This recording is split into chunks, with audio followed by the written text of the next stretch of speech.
Hey guys, I wanted to do a video here, quick video about Pinterest. I've been using Pinterest for about a year and a half, and I've got about between 10 and 12,000 followers, and it took me about a year to get to that point. And I wanted to share with you my experiences. Again, I know what people have different experiences, so this is just my experience using Pinterest, the benefits of it, and how you can use it to help push your print on demand ventures to the next level.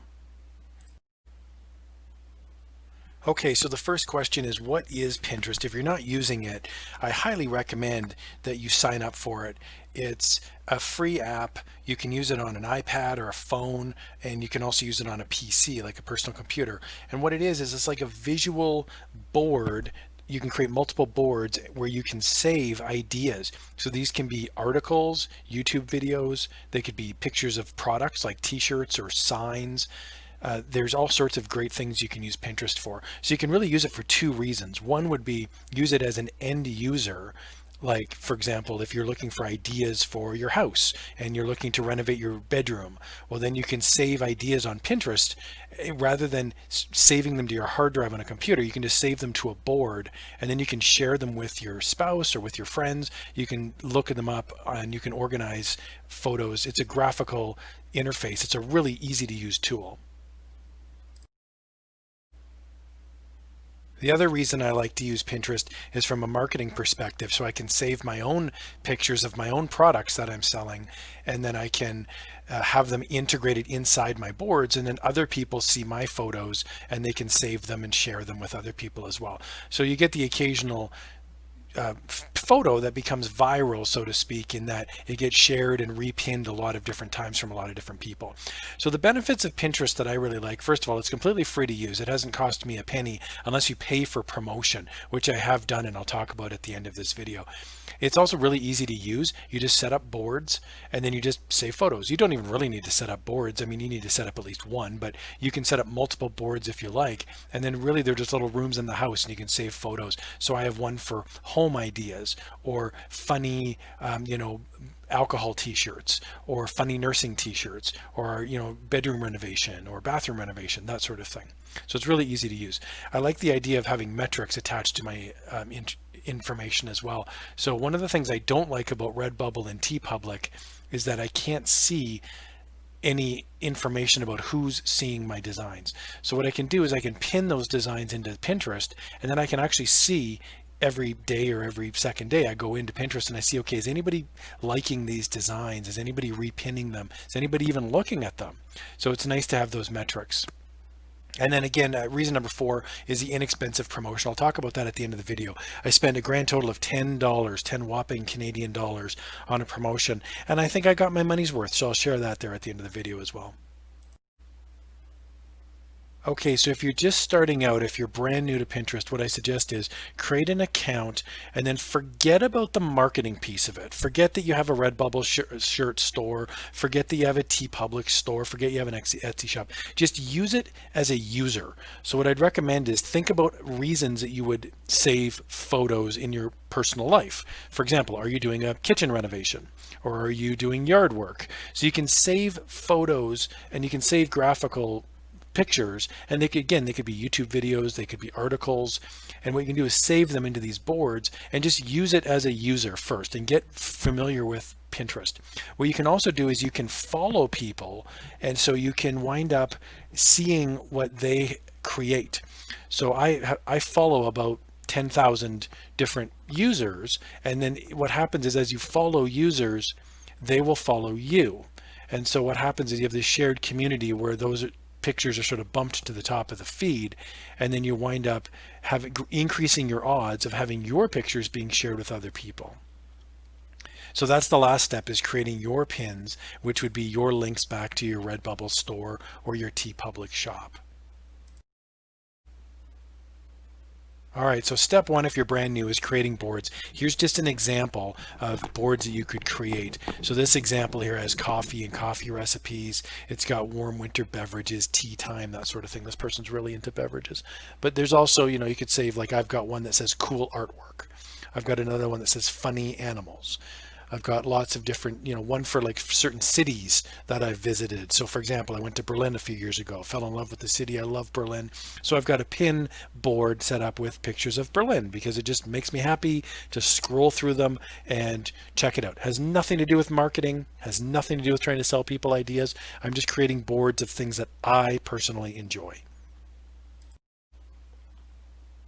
Step two then is to start saving photos. Again, forget about marketing yourself for now. You may want to set this up, give it 3 months, give it 4 months before you even start pushing your own products. This is a mistake I made early on. I created a board when I first started, and I just called it, my t-shirt shop, and I just plowed everything that I was creating into the Pinterest board. Well, nobody cares, right? Like nobody's following me, nobody's looking at my stuff.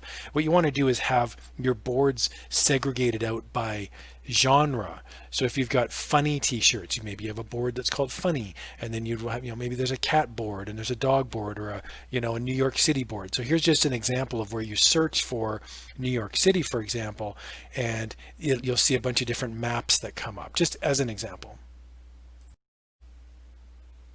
What I like using Pinterest for is it gives you ideas. So when I have an idea for a t-shirt or a Redbubble or a TeePublic design, I'll just punch it into Pinterest.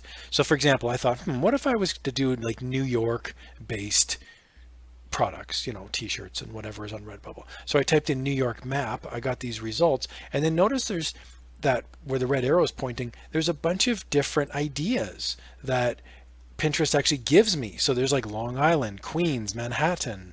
There's posters, prints, artwork, illustrations. So you can actually bump up your search. You can refine it a bit by clicking on those little suggestions as well. So you can really go down the rabbit hole, and you can just start saving pin after pin after pin, and you can create a board with many, many different designs right away. It's a very useful tool if you're trying to brainstorm for ideas. So I've mentioned in other videos like how to brainstorm. So if you're thinking of like, I'd like to do funny construction worker, t-shirts. Well, type in funny construction worker, see what pops up, and you can just start saving pins, and it'll give you some ideas. Again, not suggesting you rip off everybody's ideas, but it gives you ideas to springboard and make your own. Now, I highly recommend, if you find designs that you like, that you follow that person. What'll typically happen over time is that the more people you follow, the more people will follow you.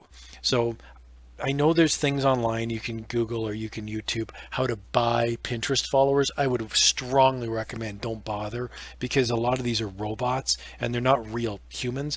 I would much rather just spend 3 months, use Pinterest for real as an actual app that is useful in my life, and have actual people follow me and I follow them.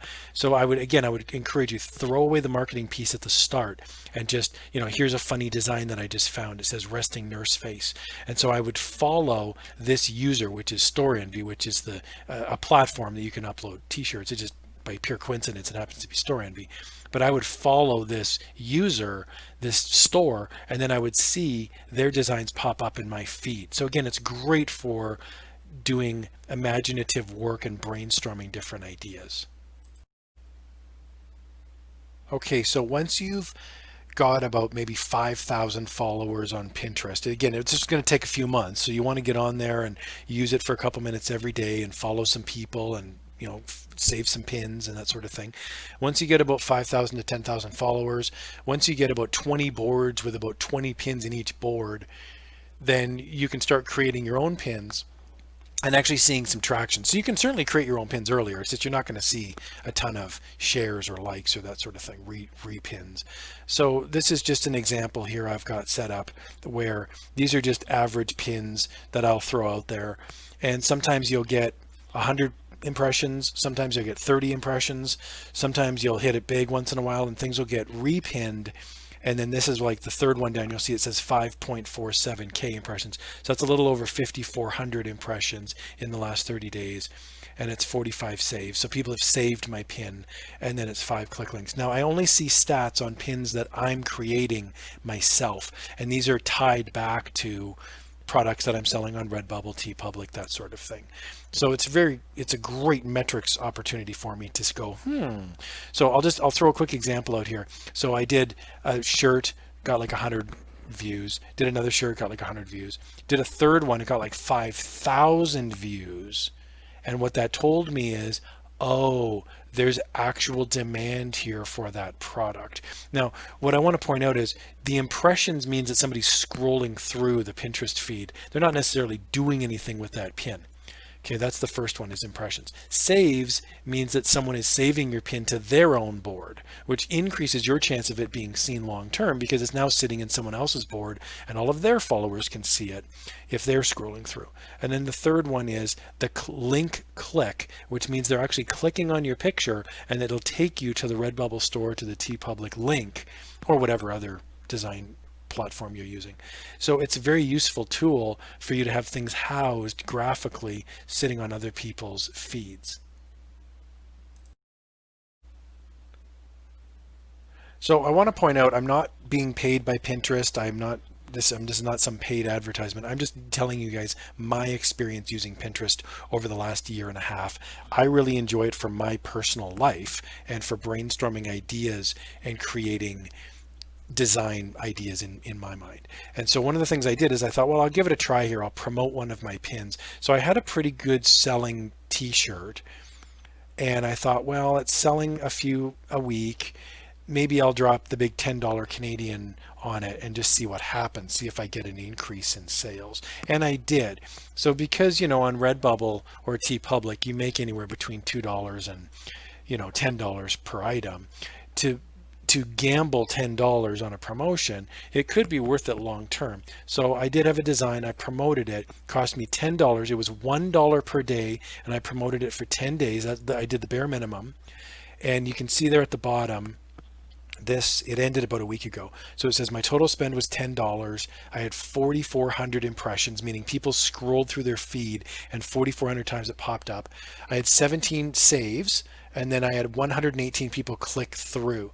So again, I can't definitively say this is great value and you're going to make a million bazillion dollars, but for me, I felt like for a $10 gamble, I wanted to give it a try, and I was quite happy to see it was $1 a day, and it actually increased significantly my exposure to that one design. So again, it may be worth it for you, may not, who knows, but I just wanted to give you some real example of my experience promoting on Pinterest. I got a little over 4,000 views in 10 days. And the nice thing is those pins are still sitting in the other people's feeds. So right now there's 17 saves. So 17 people have that pin sitting in other people's feeds as well. And it increases the likelihood long term that other people will click on it as well.